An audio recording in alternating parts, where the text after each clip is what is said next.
Hello and welcome. My name is Dr. Mark Taylor, and this is the first of a series of videos reviewing the Delaware Tech Physics 111 Exam 3 Practice and Preparation Exam on Waves and Sound. And at this point, I'm going to pause the video and switch over to the practice exam itself. In this particular video on Practice Exam 3, we'll go over various tables of terms related to wave types, wave features, wave properties, and sound related, that is acoustic terms, that you'll need to be familiar with. In the next videos on Practice Exam 3, we'll continue with how to draw diagrams of both transverse and longitudinal waves and how to include various wave features and wave properties in your diagrams.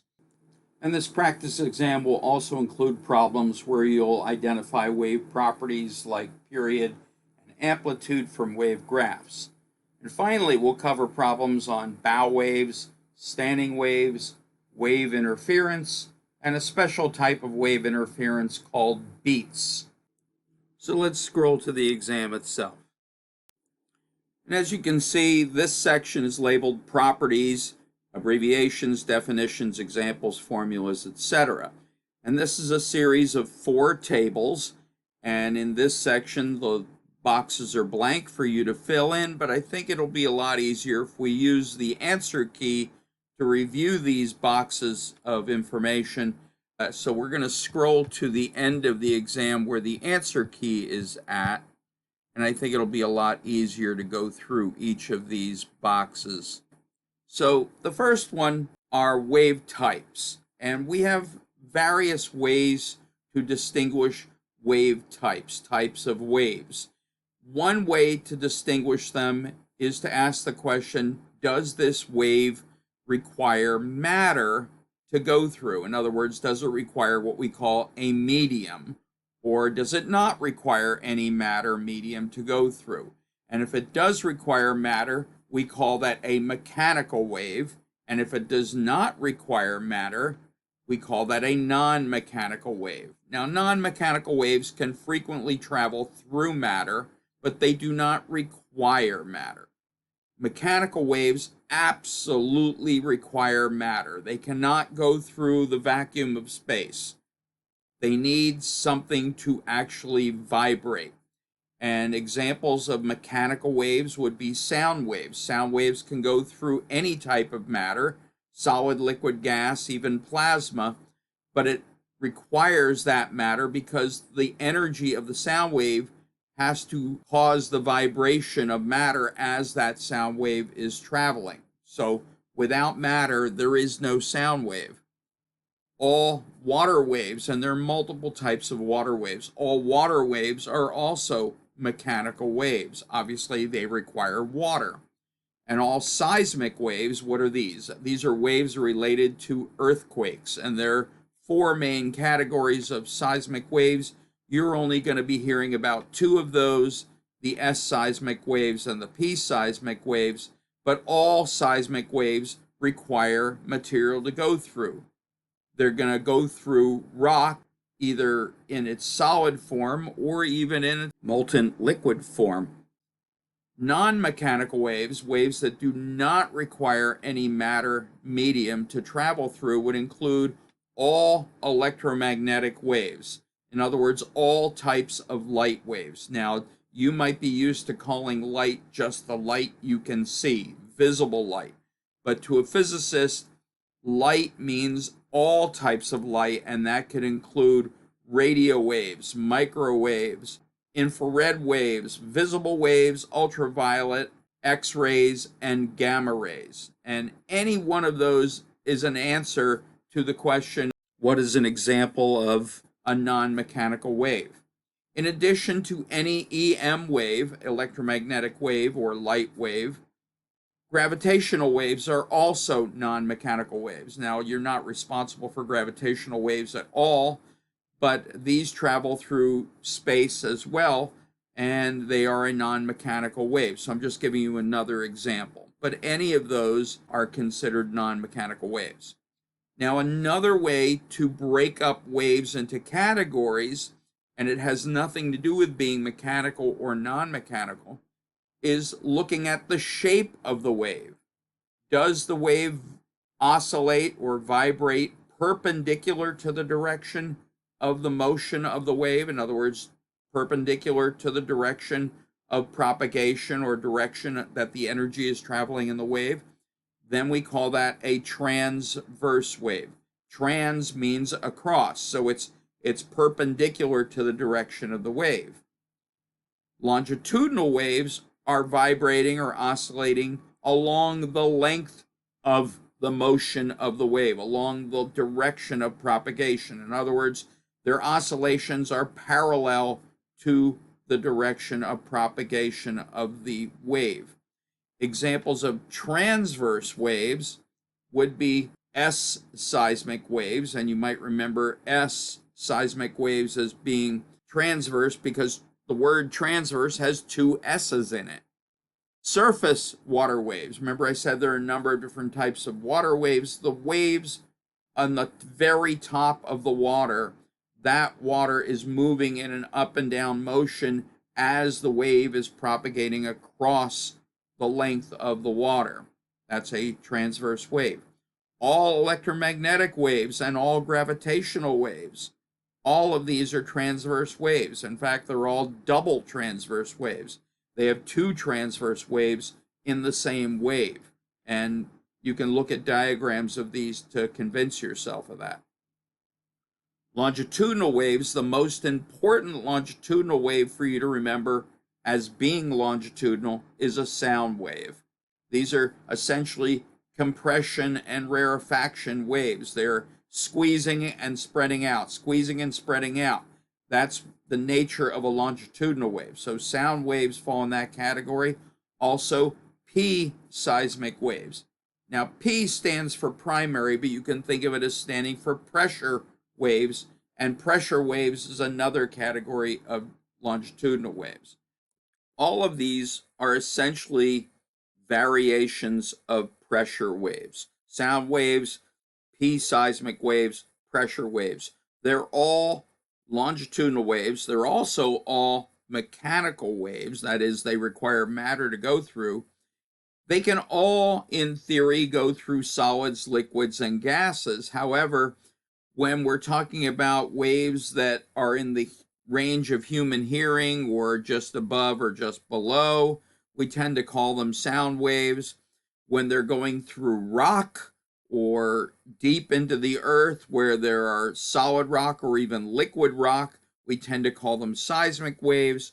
And when they're going through liquids, we tend to call them pressure waves. But they're really all the same thing in theory. They're all longitudinal waves that happen to also be mechanical waves, and therefore are these combinations of compressions and rarefactions as the wave is traveling through the material.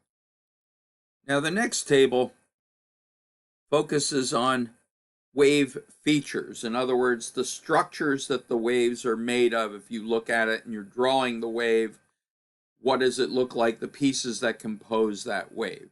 And we have four different features mentioned here. The first two are features of transverse waves, and the second two are features of longitudinal waves.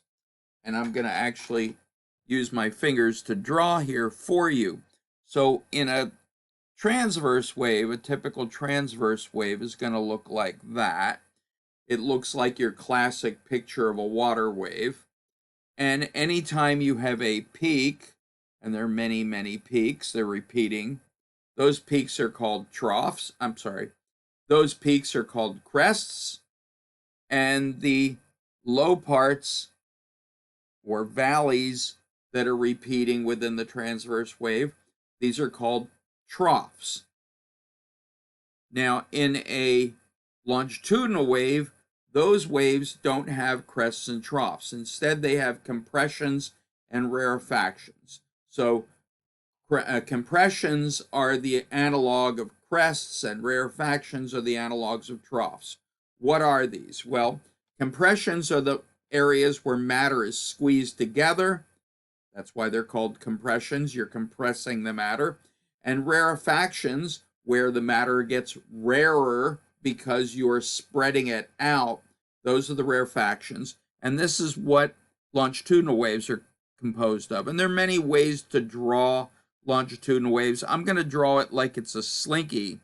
So a slinky would have really tight compressions, and then it would have long areas where it's spread out.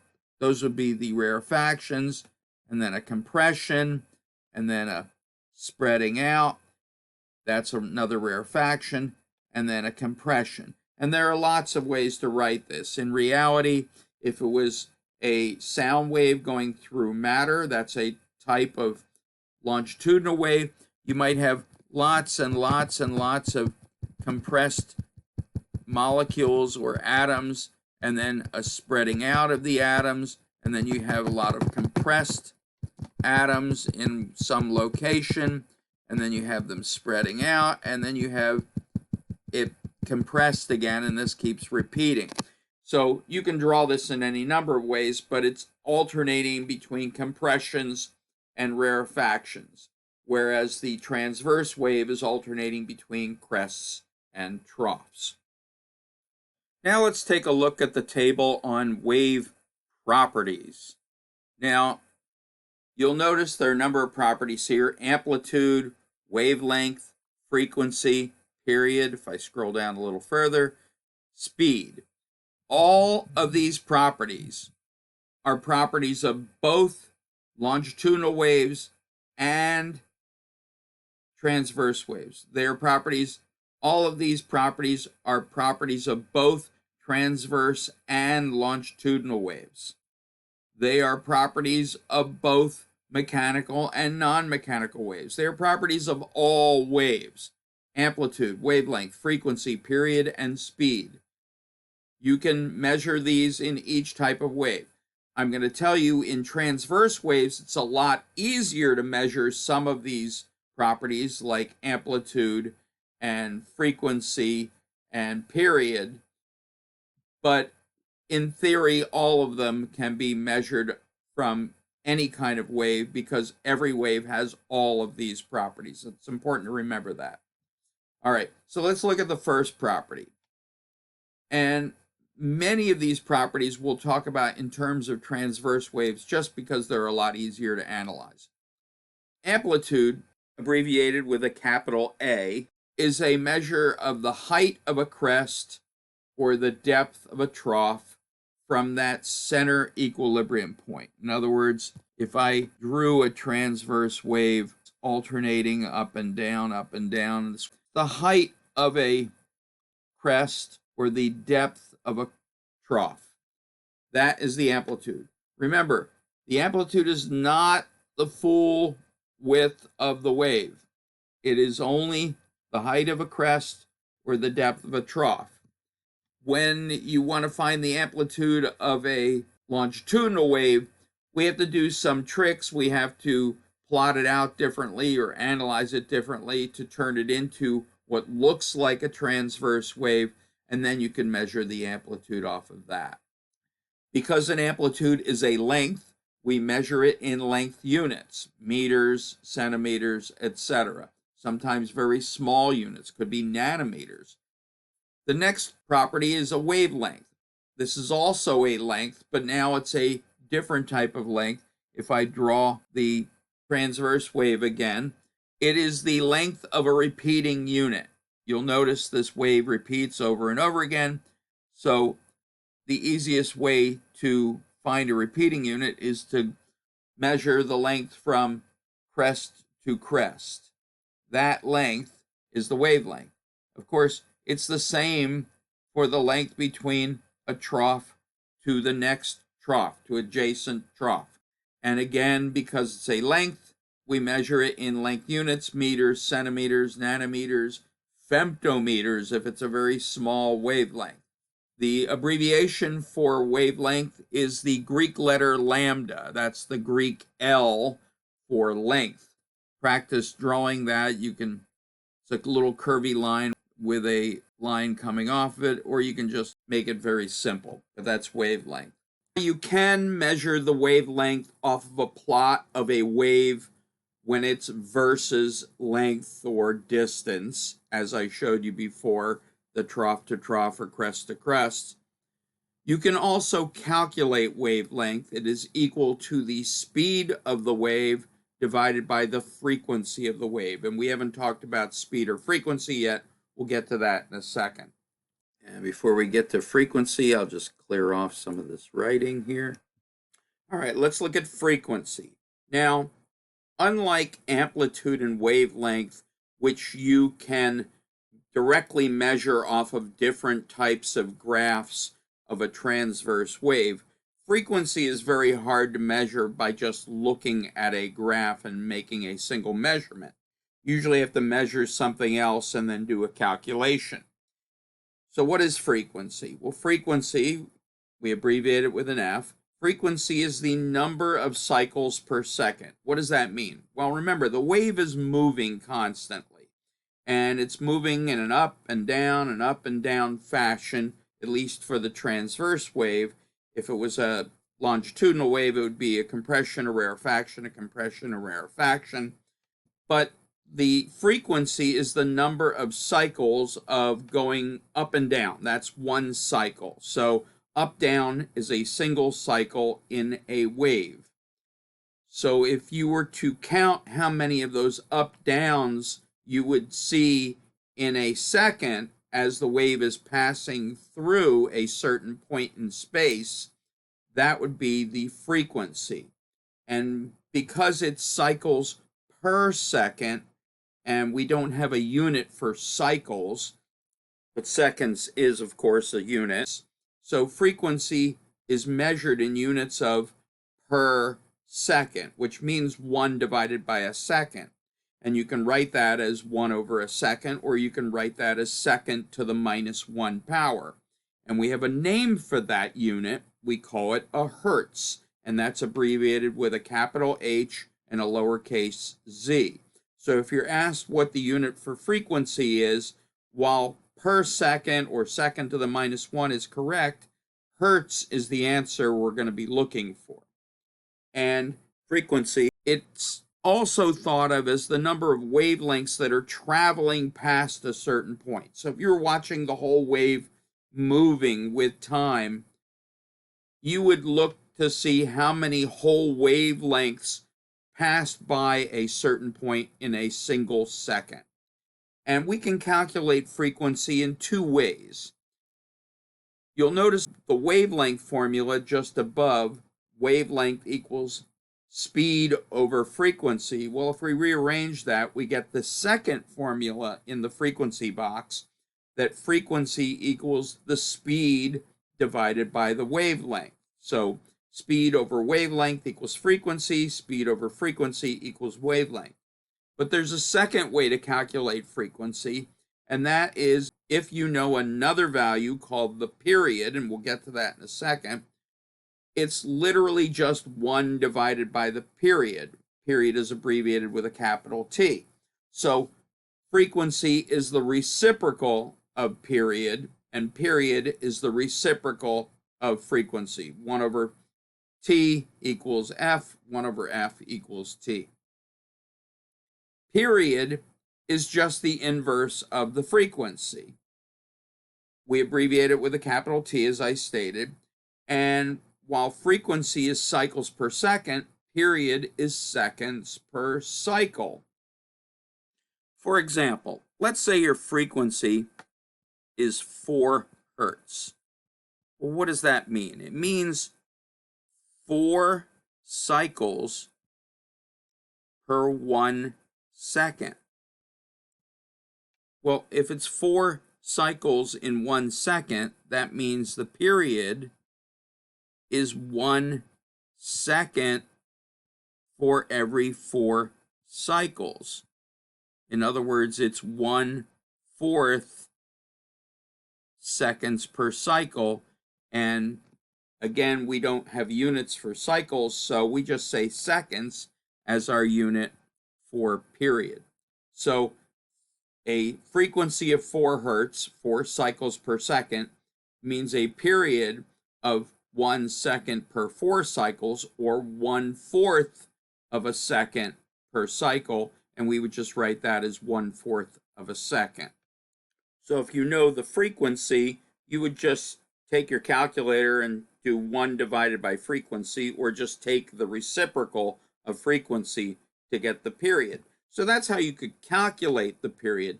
But there's actually another way to determine period using the graph. Remember, when you're looking at a graph of a wave versus a length or distance, let's just say that's length here, the length between adjacent crests was the wavelength, or adjacent troughs, doesn't really matter. That's the wavelength. But if you have a plot of a wave that is graphed versus time, so if this is time here on the x-axis, it is no longer a length between two crests, it's a time. And that time is the period. And you can do that between two adjacent crests, or you can do the time between two adjacent troughs. That time is a special time. That is the time of the period, is the amount of time for a single cycle to pass by. So you can use graphs of waves versus length or distance to get you wavelength, or you could use graphs of the wave versus time to get period. And before we get to that last item, let's clear the screen. And the last item on this table is speed. This is the speed of the wave. It is the rate at which the wave propagates. Propagate is just a fancy way of saying the wave is traveling through a medium. If it doesn't require medium, it's just traveling. And the speed is not just the rate that the wave is moving, it's the rate that the energy is traveling through the wave. And because it is a speed, it has units of speed. It's some distance unit divided by some time unit.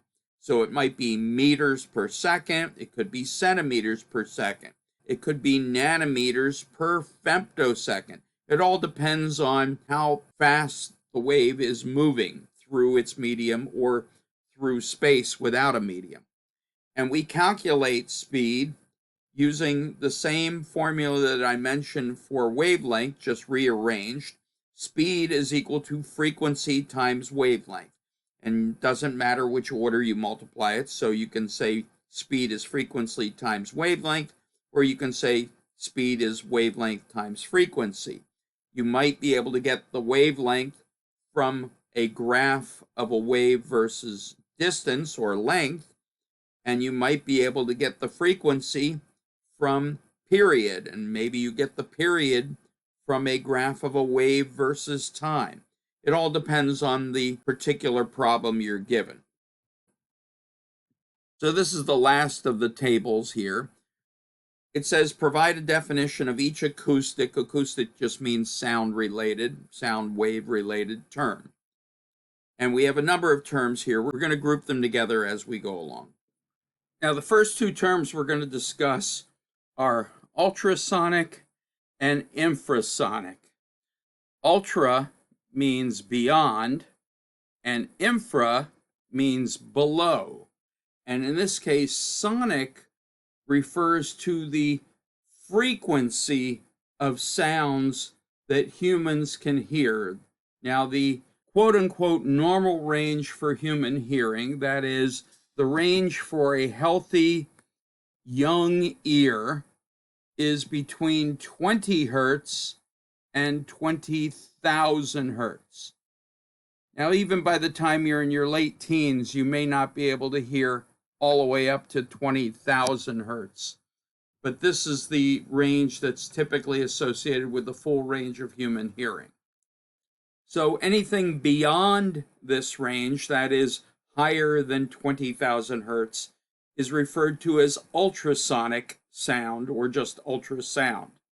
And those of you who are interested in going into ultrasound technology, that is diagnostic sonography, the ultrasound you're using is not just a little above 20,000 hertz, it is far beyond 20,000 hertz. In fact, the very lowest frequency I've ever heard of for anybody doing special types of ultrasound technology starts at 1 million hertz, and it's usually 2 to 15 million hertz frequency.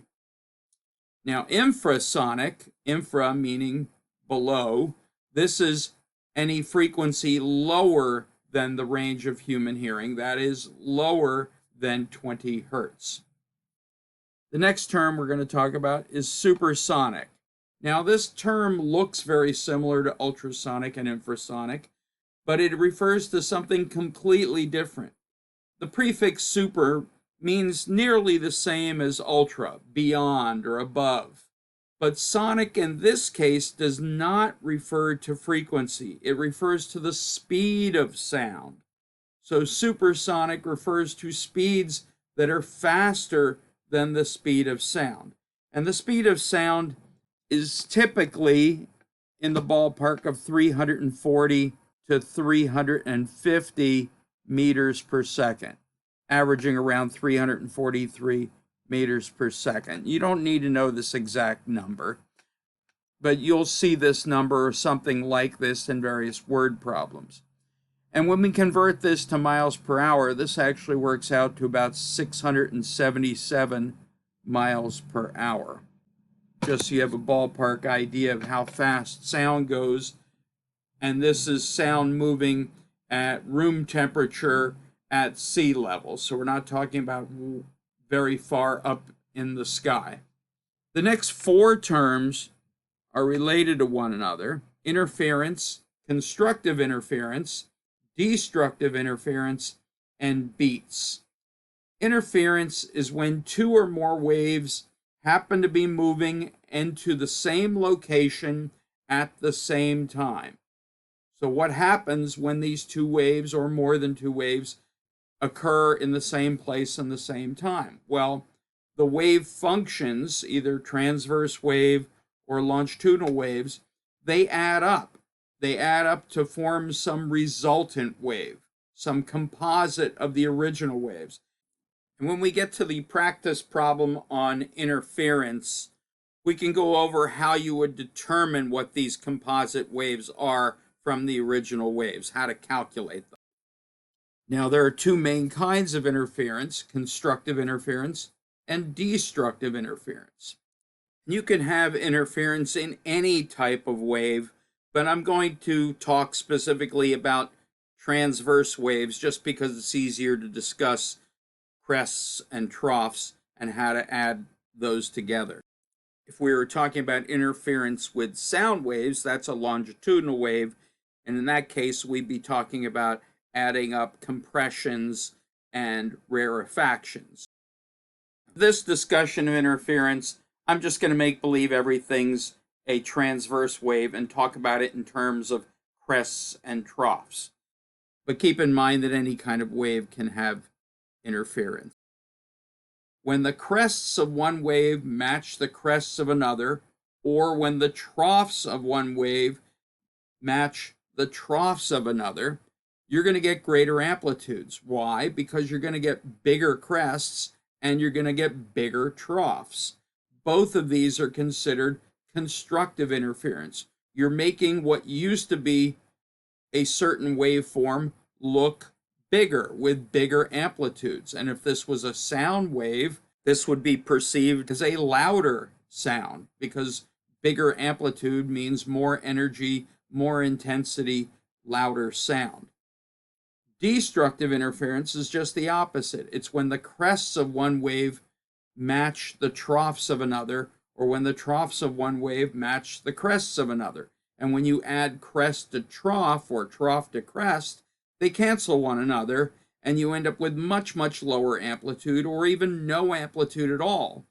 And if this was a longitudinal sound wave, compressions and rarefactions would cancel. So we perceive this as a much, much quieter sound. And then the last type of interference is beats. Now, beats is alternating constructive and destructive interference. Well, how does that happen? Well, this happens under very special circumstances when you have two waves that look nearly identical, except they have slightly different frequencies. And if they have slightly different frequencies, when you add them together, sometimes the crests match crests and the troughs match troughs. That's constructive interference. But sometimes the crests match troughs or the troughs match crests. And now you have destructive interference. And this alternates when you have two waves that have slightly different frequencies. It alternates back and forth. And if this was a sound wave overlapping with another sound wave of a slightly different frequency, what you perceive is that it would be loud with the constructive interference and then quiet with the destructive and then loud with the constructive and quiet with the destructive, alternating constantly. So you would hear this wavering of intensity, this wavering of loudness when the two waves are overlapping. And what's interesting about this overlapping wave form that has this wavering intensity, wavering loudness, the frequency of the wavering loudness is very different from the frequency of the two individual waves. If one wave, say, has a frequency of 400 hertz, and another wave has a frequency just slightly larger, 404 hertz, that's a difference of only 4 hertz. That is the frequency you will perceive the beats to be. What does that mean? It means it will be loud, soft, loud, soft, loud, soft, loud, soft. In other words, 4 of those cycles in 1 second. It will have a frequency of 4 hertz. So the beats frequency is just the difference between the two original frequencies. So in this case, if you're asked what it sounds like, you would say a wavering in loudness 4 times per second. Let's clear the screen. The next term we're going to talk about is a standing wave. And while this is an acoustic term, it can refer to any kind of wave. And it's much easier to explain a standing wave using an example of a transverse wave, not the typical sound wave, which is a longitudinal wave. So let's draw a simple transverse wave. So here you have a transverse wave, and this will be versus length or distance, L-E-N for length. And you can think of this as a snapshot in time. So if you watch the wave moving from one side to another, this would be one snapshot in time. And if we waited a fraction of a second later and we took another picture of the wave, it might have moved just slightly to the right in this case. And if we wait another fraction of a second, it'll move again. So it's constantly moving. So the crests are constantly changing position. The troughs are constantly changing position. If this was a sound wave, we would be talking about compressions and rarefactions moving. But this is a lot easier to see. But a standing wave doesn't do this. A standing wave appears to be standing still. Well, how can that possibly be? Well, in the case of a standing wave, you can imagine this wave moving, and then at some point, it hits a wall. Well, when it hits a wall, it's going to reflect back. So it reflects back in kind of a vertical mirror image of the wave. It's not the best drawing. So what actually happens is this wave is vibrating at certain points in the wave, and then there are other points in the wave, I'll draw those in red, that are essentially not moving at all. And the areas that are not moving at all, we call these nodes. And the areas that are moving a great deal, these are the ones shown in green here, these are called antinodes. So this is a standing wave. It's the result of two waves, one wave that moved to the right and one wave that reflected back to the left, and they are opposites of each other. but they don't cancel each other out because they're moving between the two positions. They're literally vibrating in between. This vibration is happening at the antinodes. It's very visible. At the nodes, there's no oscillation at that point. The displacement is zero at those points.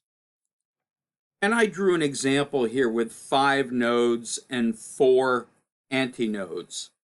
But as long as the ends are nodes, because remember, the ends are starting at stationary positions, so they're not moving, you're going to have at least 2 nodes and at least 1 antinode in between. And the nodes at the antinodes are evenly spaced between each other. So it's node, antinode, etc.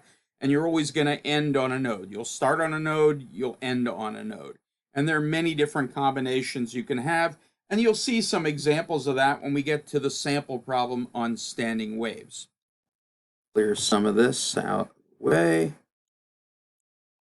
All right, let's look at the next 2 terms. These are wave barrier and a bow wave. This is pronounced bow because it's referring to the bow of a ship or the bow of a plane, the front of the plane. It's not bow wave, it's bow wave. So, if you were to consider waves that are formed by some source, let's say it's a sound wave, and the sound waves are continually being produced by some object that's making sound, these waves are going to spread away from the object. So let's just say it's a plane, and I'll just draw a plane as just a triangle here, and it's not going anywhere. And it produces a sound wave, and initially it'll be close, and then it'll get further and further away, and you give it more time, that wave will go out. But what if the plane is moving? Well, you're going to have these waves that are being produced, and each new wave, remember, the innermost wave is the newest wave because it's the smallest one. It's the one where the sound has traveled the least. If the object is moving, let's say it's already at some point, the most recent wave will be here, but the previous wave will have started back here. And the wave before it will have started even further back.